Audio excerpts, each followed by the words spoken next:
Hello everybody. Welcome back. So we started last time doing some formulas, and I'm going to show you now. Sometimes when you're doing formulas, they have to be a little more complex than what we might hope.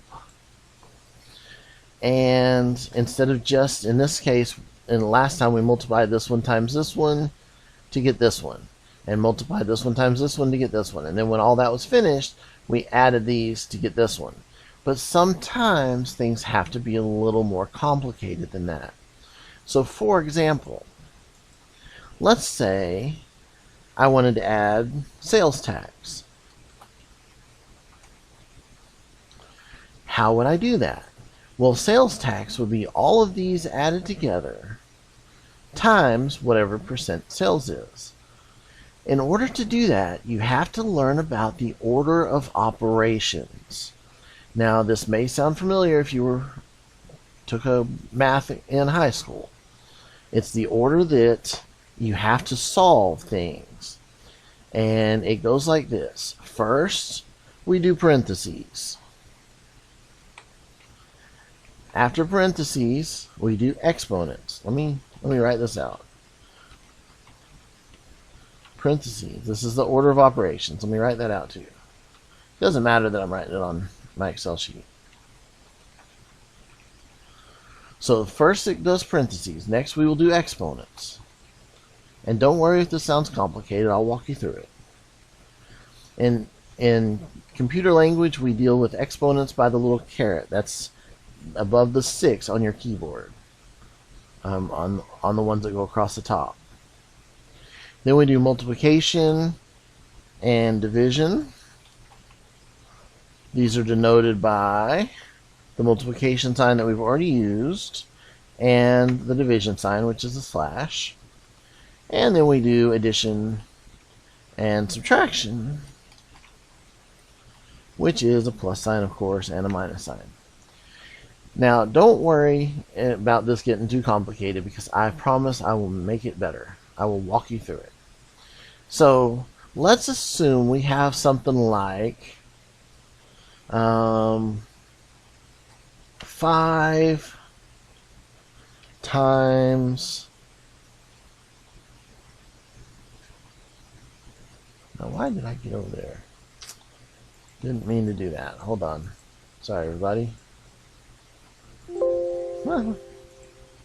Let's just get rid of that. Addition and subtraction was supposed to be plus and minus, and that was it. That's why, because it thinks I'm trying to do something. Okay. So I'm just going to have to not do that for now. Well, let me do plus, minus, enter. Let me do it with the division and multiplication, so that's okay. You know what a plus sign and a minus sign is, so we'll just do it like that. So let's say we have something like, let me just come up with a number, 7 times 5 minus 3.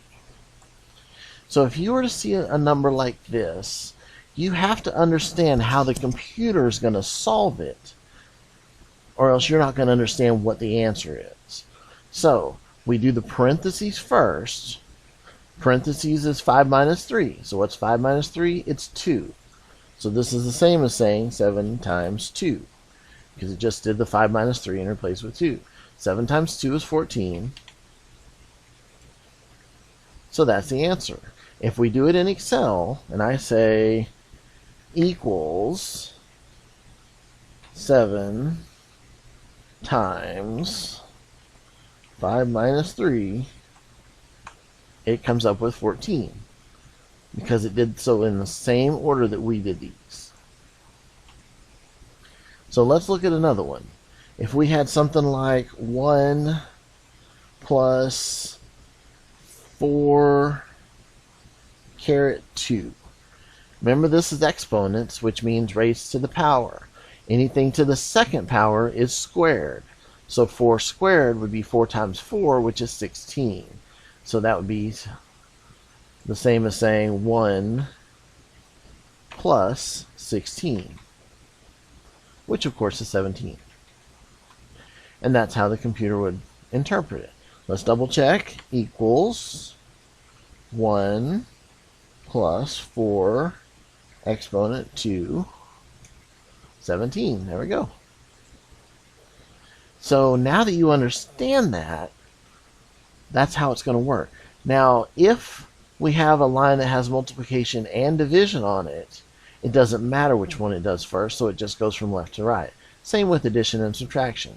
So if you had something like 5 times 5 divided by 3, the computer would just start at the left and say 5 times 5 is 25, divided by 3.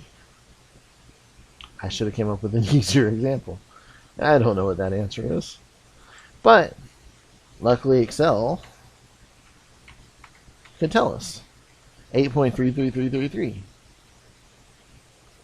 Same for addition and subtraction. If I said 10 plus 12 minus 21. 10 plus 12 would be 22 minus 21, so the answer would be 1. Now it's important to understand with addition and subtraction and multiplication and division, it doesn't matter which one you do first. So it would have been the other way.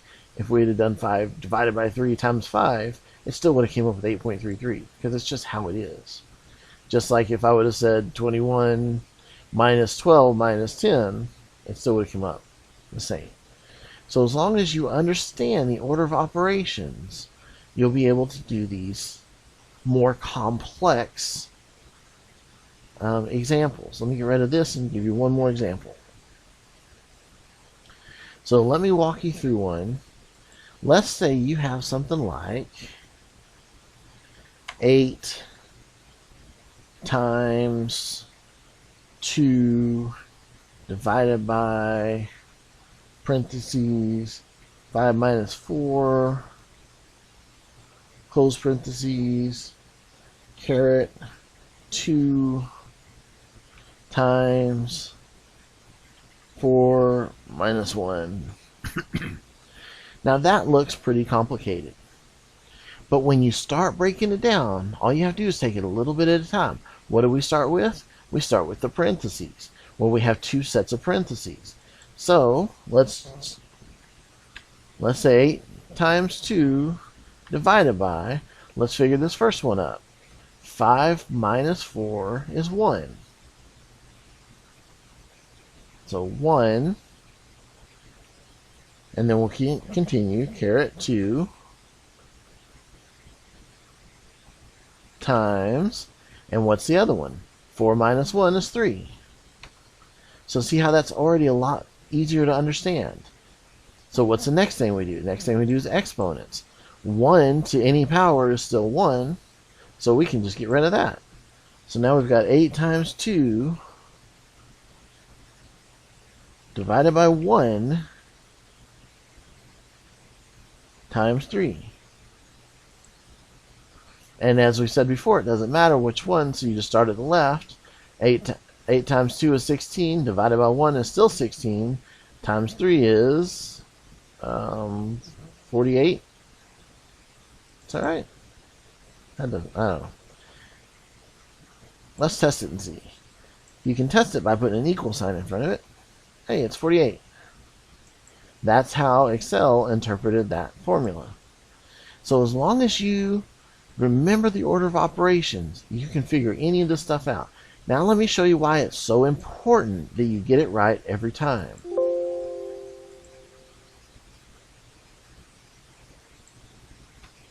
Ooh, that stuff.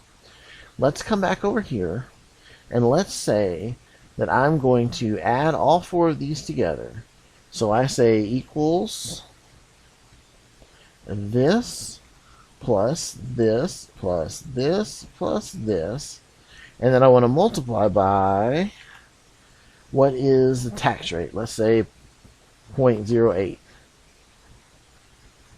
Is that going to give us the right answer? No, it's not. It's going to say our tax is $294. That's not right. That's a lot. That's over half of our bill. Why did it do that?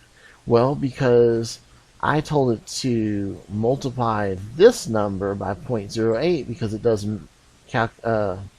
multiplication first. before addition. And then we just added these others. So to fix that, I need to put a parenthesis here and a parenthesis there. And now my tax is $38 on this amount, which is a lot better. So now I would need to adjust my sales to say that it's that plus my tax. Oops, accidentally added a plus sign at the end. There we go. And again, like I said before, one of the very powerful things about Excel is that if I decided to go in and change how many basketballs I got, now this number is going to change, this number is going to change, and this number is going to change, because they're all directly related to that. So all three of these automatically updated. Alright, that's about as complicated as we're going to get in this one. And in the next one, we're going to start talking about functions. So I will see everybody there. Bye.